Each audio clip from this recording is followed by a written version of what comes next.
ನಮಸ್ಕಾರ. ವನಜಾ ಮಲೆನಾಡು ಬಂದಾಯಿತು, ಹೊಸ ವಿಡಿಯೋ ತಂದಾಯಿತು. ಬನ್ನಿ ಇವತ್ತು ಕೃಷ್ಣ ರುಕ್ಕು ಸೀರಿಯಲ್ಲು ಹೇಗೆ ಮೂವ್ ಆಗ್ತಿದೆ, ಏನು ಸ್ಟೋರಿ ನೋಡೋಣ. ಅದಕ್ಕಿಂತ ಮುಂಚೆ ನನ್ನ ವಿಡಿಯೋಕ್ಕೆ ಸಬ್ಸ್ಕ್ರೈಬ್ ಮಾಡಿಲ್ಲ ಅಂದರೆ ದಯವಿಟ್ಟು ಸಬ್ಸ್ಕ್ರೈಬ್ ಮಾಡ್ಕೊಳ್ಳಿ, ಹಾಗೆ ಒಂದು ಲೈಕ್ ಕೊಡಿ. ಇವತ್ತು ಅವರಪ್ಪ ಅಂದರೆ ಕೃಷ್ಣನ ಅಪ್ಪ ಒಂದು ಹನಿಮೂನ್ ಪ್ಯಾಕೇಜ್ ಮಾಡಿಸಿ ಟೂರ್ ಹೋಗೋದಕ್ಕೆ ದೊಡ್ಡ ಮಗನಿಗೂ ಸೊಸೆಗೂ ಹೇಳ್ತಾವ್ರೆ.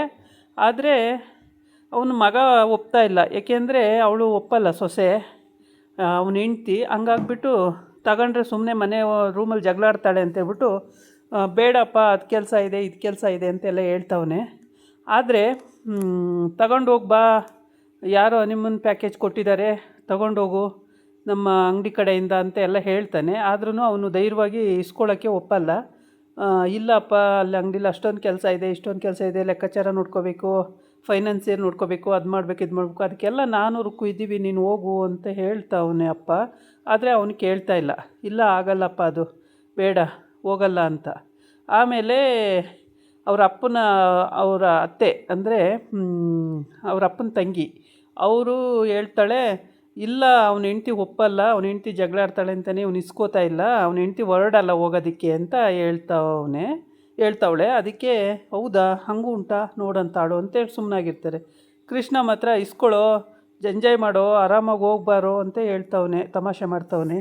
ಆದರೆ ಅದಕ್ಕೇನು ಬರ್ತಾರೆ, ನೀನು ಜೊತೆ ಹೋಗಿ ಬರ್ರೋ, ಇಂಥ ಸೀಸನ್ ಇನ್ನು ಯಾವಾಗಲೂ ಸಿಗಲ್ಲ, ಆರಾಮಾಗಿ ಹೋಗಿ ಬನ್ನಿ ಅಂತವನೆ. ಇಲ್ಲ ನಾನು ಹೋಗಲ್ಲ ಅಂತ ವಿನಯ್ ಹೇಳ್ತವನೆ. ಎಷ್ಟೇ ಕೃಷ್ಣ ಹೇಳಿದ್ರೂ ಕೇಳ್ತಾ ಇಲ್ಲ. ಆಮೇಲೆ ರುಕ್ಕುನು ಹೇಳಿದ್ಲು, ಬಾವ ಹೋಗಿ ಬನ್ನಿ, ಇಂಥ ಸಿಚುವೇಶನ್ ಬಿಟ್ಟರೆ ಮತ್ತೆ ಸಿಗಲ್ಲ, ಎಲ್ಲರಿಗೂ ಸಿಗಬೇಕಲ್ಲ ಅಂತೇಳಿ ಹೇಳ್ತಾಳೆ. ಆದರೂ ಕೇಳಲ್ಲ. ಇಲ್ಲ ರುಕ್ಕು, ಅದಾಗಲ್ಲ, ಬೇಡ ಅಂತವನೆ. ಆಮೇಲೆ ಅವನ ಹೆಂಡ್ತಿ ಅಲ್ಲಿಗೆ ಬರ್ತಾಳೆ. ಅವನ ಹೆಂಡ್ತಿ ದೇವಸ್ಥಾನಕ್ಕೆ ಹೋಗ್ತೀನಿ ಅಂತ ಸುಳ್ಳು ಹೇಳಿ ಹೋಗ್ಬಿಟ್ಟು ಅಲ್ಲಿ ಯಾರೋ ರೌಡಿನ ಮೀಟ್ ಮಾಡೋಕ್ಕೆ ಹೋಗಿರ್ತಾಳೆ. ಅಲ್ಲಿಂದ ಬರ್ತಾ ಅಣ್ಕಾಯಿಂದು ಮರ್ತೋಯ್ತು ಅವಳಿಗೆ, ಅಲ್ಲೇ ಬಿಟ್ಟು ಬಂದಿರ್ತಾಳೆ. ಅವ್ರ ಅತ್ತೆ ಕೇಳ್ತಾಳೆ, ಎಲ್ಲಿ ಅಣ್ಕಾಯಿ ಬುಟ್ಟಿ ತೊಗೊಂಡೋಗಿದ್ದಲ್ಲ, ಅಣ್ಕಾಯೇ ತಂದಿಲ್ಲ ಅಂತೇಳ್ಬಿಟ್ಟು. ಅಯ್ಯೋ ಅದು ಯಾರೇ ಕೇಳಿದ್ರು, ಅಲ್ಲೇ ಕೊಟ್ಬಿಟ್ಟು ಬಂದೆ, ಬುಟ್ಟಿ ಅಲ್ಲೇ ಮರ್ತು ಬಂದಿದ್ದೀನಿ, ಹೋಗಿ ತೊಗೊಂಡು ಬರ್ತೀನಿ ಅಂತ ಹೇಳ್ತಾಳೆ.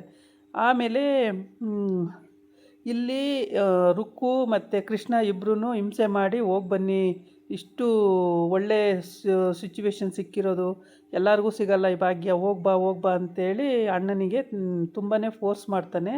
ಅದೆಷ್ಟೇ ಫೋರ್ಸ್ ಮಾಡಿದ್ರೂ ಅವನು ಅನುಮಾನ, ಅವಳು ಹೋದ್ರೂ ಅಲ್ಲಿ ಏನು ಪ್ರಯೋಜನ ಇಲ್ಲ, ಅವಳೊಂದು ಕಡೆ ನಾನೊಂದು ಕಡೆ, ಇಂಥ ಖುಷಿಗೇನಕ್ಕೆ ಹೋಗ್ಬೇಕಲ್ಲಿ ಅಂತ ಇದು ಏನು ಬಾಯಿ ಬಿಟ್ಟು ಹೇಳಲ್ಲ. ಅವಳದ್ದು ಏನು ಕತೆ ಅನ್ನೋದೇ ಗೊತ್ತಿಲ್ಲ, ನೋಡಿದ್ರೆ ಮುಖ ಉರ್ಸ್ಕೋತಾಳೆ. ಇವಳನ್ನ ಕಟ್ಕೊಂಡು ನಾನೇನು ಮಾಡಲಿ ಅನ್ನೋದು ಇವಂದು. ಹಂಗಾಗ್ಬಿಟ್ಟು ಇವನಿಗೆ ಇಷ್ಟನೇ ಇಲ್ಲ ಅಲ್ಲಿ ಹೋಗೋಕ್ಕೆ. ಆದರೆ ಕೃಷ್ಣ ಮಾತ್ರ ಬಲವಂತ ಮಾಡ್ತಾವನೆ, ಇಂಥ ಸಿಚುವೇಶನ್ ಸಿಕ್ಕಿರೋದು ಬಿಡಬೇಡ ಕಣೋ, ಹೋಗೋ ಅಂತೇಳಿ. ರುಕ್ಕುನು ಬಾವ ಹೋಗಿ ಬನ್ನಿ, ಒಪ್ಪಿದಾಳಲ್ಲ ಅಕ್ಕ, ಹೋಗಿ ಬನ್ನಿ, ಇಸ್ಕೊಂಡಿದ್ದಾಳಲ್ಲ ಅಂತ ಹೇಳ್ತಾವಳೆ. ಆದರೂ ಅವನಿಗೆ ಅನುಮಾನ ಅಂತೂ ಇದ್ದೇ ಇದೆ, ಇಲ್ಲ ಹೋಗಲ್ಲ, ಅದಾಗಲ್ಲ ಅಂತ ಅವ್ರ ಮುಂದೆ ಹೇಳ್ಕೊಳಕ್ಕಾಗದೇ ಇದ್ದರೂ ಒಳಗಡೆ ಅದೇ ಇದು ಮಾಡ್ತಾವನೆ. ಆಗಲ್ಲ, ಏನು ಮಾಡೋದು, ಹೋದ್ರೂ ಪ್ರಯೋಜನ ಆಗಲ್ಲ, ಎಂತಕ್ಕೆ ಹೋಗ್ಬೇಕಲ್ಲಿ, ಅಷ್ಟು ದೂರ ಹೋಗಿನೂ ಏನು ಪ್ರಯೋಜನ, ಹಾಗೆ ಹಿಂಗೆ ಅಂತ ಅವನು ಇದು. ಈ ಕಡೆ ಅವ್ರ ಅಪ್ಪಗೂ ಸ್ವಲ್ಪ ಅನುಮಾನ ಬರ್ತಾ ಇದೆ ಸೊಸೆ ಬಗ್ಗೆ, ಆದರೆ ತೋರಿಸ್ಕೋತಾ ಇಲ್ಲ. ಸೊಸೆ ಒಳ್ಳೆ ಅನ್ನಂಗೆ ಅವನು ಆ್ಯಕ್ಟಿಂಗ್ ಮಾಡ್ತವನೆ ಮಾವ. ಸೊಸೆದು ಏನು ಕತೆ, ಅವಳು ಎಲ್ಲಿ ಹೋಗ್ತಾಳೆ, ಎಲ್ಲಿ ಬರ್ತಾಳೆ, ಯಾರನ್ನ ಮೀಟ್ ಮಾಡ್ತಾಳೆ, ಒಂದು ಗೊತ್ತಾಗಲ್ಲ. ಮದುವೆ ಮಾಡ್ಕೊಳ್ಳೋದಕ್ಕೆ ಇವನಿಗೆ ಏನು ಅನಿಸುತ್ತೆ ಅಂದರೆ, ವಿನಯ್ಗೆ ಮದುವೆ ಮಾಡ್ಕೊಳ್ಳೋಕ್ಕೆ ಇವಳು ಏನಕ್ಕೆ ಒಪ್ಪಿದ್ಲು, ಯಾಕೆ ಲವ್ ಬೇರೆಯವ್ರ ಜೊತೆನೇ ಮದುವೆ ಆಗ್ಬೋದಿತ್ತಲ್ಲ, ನನ್ನನ್ನು ಯಾಕೆ ಒಪ್ಕೊಂಡ್ಲು ಅಂತ ಹೀಗೆ ಯೋಚನೆಗಳು. ಅಪ್ಪ ಕೊಟ್ಟಾಗ ಇಸ್ಕೋತಾಳೆ. ಅವನು ಸ್ವಲ್ಪ ಎಲ್ಲ ರೀತಿಯೂ ತಿಳುವಳಿಕೆ ಹೇಳಿದ ಮೇಲೆ, ಅಯ್ಯೋ ಇಸ್ಕೊಳ್ರಿ, ಹೋಗಿ ಬರೋಣ, ಅದಕ್ಕೇನಂತೆ, ಮಾವ ಅಷ್ಟು ಪ್ರೀತಿಯಿಂದ ಕೊಡ್ತಾವ್ರೆ, ಬೇಡ ಅಂತಿರಲ್ಲ, ಇಸ್ಕೊಳ್ರಿ, ಹೋಗ್ಬರೋಣ ಅಂತ ಬಂದು ಅವಳೇ ಇಸ್ಕೊಳ್ತಾಳೆ. ಆಮೇಲೆ ಅವರ ಅತ್ತೆ ಅಂದರೆ ವಿನಯ್ ಅತ್ತೆ ಹೋಗ್ಬಿಟ್ಟು, ಇವಳು ಇಸ್ಕೊಂಡಿದ್ದು ಏನೂ ಪ್ರಯೋಜನ ಇಲ್ಲ ಅನಿಸುತ್ತೆ ಅಂತೇಳ್ಬಿಟ್ಟು ನೋಡೋಣ, ಅವಳನ್ನ ಮಾತಾಡ್ಸೋಣ ಅಂತ ಹೋದರೆ, ನನ್ನ ವಿಷಯಕ್ಕೆ ನೀವು ಬರಬೇಡಿ, ನಿಮ್ಮ ವಿಷಯಕ್ಕೆ ನಾನು ಬರಲ್ಲ, ಯಾಕೆ ಮೂಗು ತೂರಿಸ್ಕೊಂಡು ಬರ್ತೀರಾ, ನಿಮ್ಮ ಪಾಡಿ ನೀವು ಇದ್ದುಬಿಡಿ, ನನ್ನ ಪಾಡಿ ನಾನು ಇರ್ತೀನಿ, ಈ ವಿಷಯವಾಗಿ ಬರಬೇಡಿ ನೀವು ಅಂತ ಹೇಳ್ತಾಳೆ. ಇವಳು ಒಳ್ಳೆ ಹಿಂಗೆ ಮಾತಾಡ್ತಾಳಲ್ಲ ಅಂತೇಳ್ಬಿಟ್ಟು ಅವಳು, ನಿನಗಿಷ್ಟ ಇದೆಯಾ ಇಲ್ವಾ ಹನಿಮೂನ್ ಹೋಗೋಕ್ಕೆ ಅಂತ ಕೇಳ್ತಾಳೆ. ಕೇಳಿದ್ರೂ ಇವಳು ಉಲ್ಟಾ ಮಾತಾಡ್ತಾಳೆ. ಯಾರು, ವಿನಯ್ ಹೆಂಡ್ತಿ. ಉಲ್ಟಾ ಮಾತಾಡಿದಾಗ ಇವಳು ಮತ್ತೆ ಯಾಕೆ ಹಿರಿದು ಕೊಟ್ಟು ಕಿರಿದಿಸ್ಕೋಬೇಕು ಅಂದ್ಕೊಂಡು ಅವಳ ಪಾಡಿಗೆ ಅವಳು ಹೊರಟೋಯ್ತಾಳೆ. ಇಲ್ಲಿ ಅಣ್ಣ ತಮ್ಮ ಇಬ್ಬರು ಹೋಗ್ಬಾರೋ ಜಾಲಿಯಾಗಿ ತಿರ್ಗಾಡ್ಕೊಂಬಾರೋ ಅಂತೇಳ್ಬಿಟ್ಟು ತಮಾಷೆ ಮಾಡ್ತಾ ಇರ್ತಾನೆ. ಆಮೇಲೆ ಸುಮ್ಮನಿರು ಮಾರಾಯ ನೀನು ಏನೇನೋ ಹೇಳ್ಬೇಡ ಅಂದರೆ ನಿನ್ನ ಸಿಕ್ಕಿರೋ ಚಾನ್ಸ್ ಬಿಡಬೇಡ ಕಣೋ ಹೋಗು ಅಂತ ಎಲ್ಲ ತಮಾಷೆ ಮಾಡ್ತಿರ್ತಾನೆ. ಅವ್ರ ಅಪ್ಪ ಆ ಕಡೆ ನೋಡ್ತಾ ಇರ್ತಾನೆ. ಅವ್ರ ಅಪ್ಪ ನೋಡಿದ್ರೆ ಅಂದರೆ ಕೃಷ್ಣನ ಕಂಡ್ರೆ ಅವ್ರ ಅಪ್ಪಗೆ ಅಷ್ಟಕ್ಕಷ್ಟೇ, ದೊಡ್ಡ ಮಗನ ಕಂಡ್ರೆ ಭಾಳ ಪ್ರೀತಿ. ಏಕೆಂದರೆ ಸಿನ್ಸಿಯರಾಗಿ ಅವ್ನ ಡ್ಯೂಟಿ ಅವ್ನ ಕೆಲಸ ಮಾಡ್ತಾನೆ, ಅವ್ನು ಯಾವುದನ್ನು ಡ್ಯೂ ನಿಲ್ಲಿಸಲ್ಲ, ಹೇಳಿದ ಮಾತು ಕೇಳ್ತಾನೆ ಅಂತ. ಕೃಷ್ಣ ಎಲ್ಲ ಉಲ್ಟಾ ಮಾತಾಡ್ತಾನೆ, ಅವ್ನು ಕಂಡ್ರೆ ಅವನಿಗೆ ಆಗಲ್ಲ, ಯಾವಾಗಲೂ ಉಲ್ಟನೇ ಮಾತಾಡೋದು ಅವನು. ಹಂಗಾಗ್ಬಿಟ್ಟು ಅವ್ನು ಕಂಡ್ರೆ ಆಗ್ತಾಯಿರಲ್ಲ. ಕೃಷ್ಣ ಎತ್ಕೊಂಡು ಅವನ್ನ ಏನು ರೌಂಡ್ ಹೊಡಿಸ್ತಾ ಇರ್ತಾನೆ. ಇಂಥ ಸೃಜನ್ ಸಿಕ್ಕಿರೋದು ಬಿಡಬೇಡ ಕಣೋ, ಕರ್ಕೊಂಡು ಹೋಗ್ಬಾರೋ ಅಂತ. ನನಗೇನಾದರೂ ನನ್ನ ಮದುವೆ ಆದಮೇಲೆ ಇಂಥ ಸಿಚುವೇಶನ್ ಸಿಕ್ಕಿದ್ರೆ ನಾನು ಹೋಗ್ಬಿಡ್ತಾಯಿದ್ದೆ ಹಂಗೆ ಹಿಂಗೆ ಅಂತೇಳಿ. ಅಷ್ಟೊತ್ತಿಗೆ ರುಕ್ಕುನು ಅಲ್ಲಿಗೆ ಬರ್ತಾಳೆ. ಅಲ್ಲಿ ಹೇಳ್ಬಿಟ್ಟು ಸರ್ ಮುಗೀತು ಎಲ್ಲ ಲೆಕ್ಕಾಚಾರ, ಇನ್ನು ನಾನು ಕಂಪ್ಯೂಟ್ರಲ್ಲಿ ಲೆಕ್ಕ ನೋಡ್ತೀನಿ ಲ್ಯಾಪ್ಟಾಪಲ್ಲಿ, ಎಲ್ಲ ಇವತ್ತಿಂದ ಏನು ಖರ್ಚು ವೆಚ್ಚ ಎಲ್ಲ ನೋಡ್ಬಿಟ್ಟು ಹೇಳ್ತೀನಿ ಸರ್ ಅಂತ ಹೇಳ್ಬಿಟ್ಟು ಬರ್ತಾಳೆ. ಇವ್ರು ಅಷ್ಟೊತ್ತಿಗೆ ಅಣ್ಣ ತಮ್ಮ ಎತ್ಕೊಂಡು ಕುಣಿದಾಡ್ತಾ ಇರ್ತಾರೆ.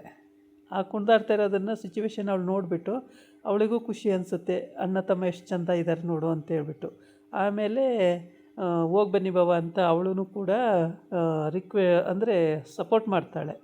ಆ ವಿಷಯದಲ್ಲಿ ತುಂಬಾ ಸಪೋರ್ಟ್ ಮಾಡ್ತಾಳೆ, ಹೋಗಿ ಬನ್ನಿ ಬಾವ ಅಂತ. ಆದರೆ ಅಕ್ಕಗೆ ಹೇಳೋಕ್ಕೆ ಹೋದರೆ ಗುರ್ರ ಅಂತಾಳೆ ಅವಳು. ತಂಗಿ ಅನ್ನೋದು ನೋಡಲ್ಲ, ಬಾಯಿಗೆ ಬಂದಂಗೆ ಬೈಯೋದು ಹಂಗೆಲ್ಲ ಮಾಡ್ತಾಳೆ. ಇವಳಿಗೆ ಏನಾಗಿದೆ ಅನ್ನೋದೇ ಗೊತ್ತಾಗಲ್ವಲ್ಲ ಅಂಥೇಳಿ ಬೇಜಾರಾಗುತ್ತೆ. ಬೇಜಾರಾದ್ರೂ ತೋರ್ಪಡಿಸ್ಕೊಳ್ಳಲ್ಲ. ಏನೋ ಇವತ್ತಿಲ್ಲ ನಾಳೆ ಸರಿ ಹೋಗುತ್ತೆ ಅವ್ರ ಸಂಸಾರ ಅಂದ್ಕೊಂಡು ಸುಮ್ಮನಿದ್ದಾಳೆ.